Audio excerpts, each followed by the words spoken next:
Forward అని కాదు, అందరి మద్దతు ఉంటుంది, న్యాయమైన హక్కులకు పోరాడడం. ఈ బీసీ ఉద్యమం మనం అనుకుంటున్నాం, బీసీ అంటే 120 సుమారు కులాలున్నాయి, దాంట్లో ఎంతోమంది వృత్తి పని వారు ఉన్నారు, అందరికీ న్యాయం జరగాలి. కాబట్టి వాళ్ళ జనాభా ఉన్నది కాబట్టి జనాభా ప్రతిపాదిక మీద అదే లెక్క ప్రకారం రిజర్వేషన్ కొరకు పోరాటం.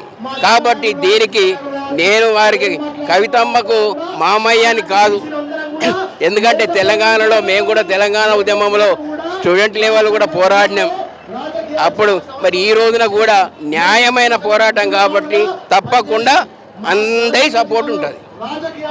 మరి ఇంకో ముచ్చట ఏంటంటే కవితమ్మ అయ్యా రాజ్యం వెళ్ళినప్పుడు మరి బీసీల గురించి ఎందుకు కొట్లాడలేదు, మరి ఇప్పుడే బీసీల రాగం ఎందుకు ఎత్తుతుంది అనేది కూడా ఇప్పుడు ఈ కాంగ్రెస్ కోళ్ళాగలు అంటున్నాయి, ఈ బీజేపీ కోళ్ళాగలు అంటున్నాయి, సోషల్ మీడియా కోళ్ళాగలు కూడా అక్కడక్కడ వినపడుతుంది. మరి ఏం చెప్తాం వాళ్ళకు?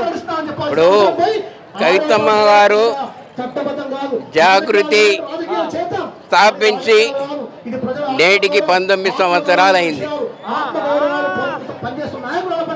మరి 2004లో అమెరికాలో ఇద్దరు భార్యాభర్తలు ఉద్యోగస్తులై ఉండి నెలకు లక్షల రూపాయల జీతభత్యాలు ఉన్నా కానీ తెలంగాణ పోరాటం తండ్రి అని కాదు, తండ్రి చేస్తున్న పోరాటం తెలంగాణ ప్రజలకు న్యాయమైన పోరాటం కాబట్టి మరి 2004లో తెలంగాణకు వచ్చి ఉద్యమం చేపట్టడం జరిగింది.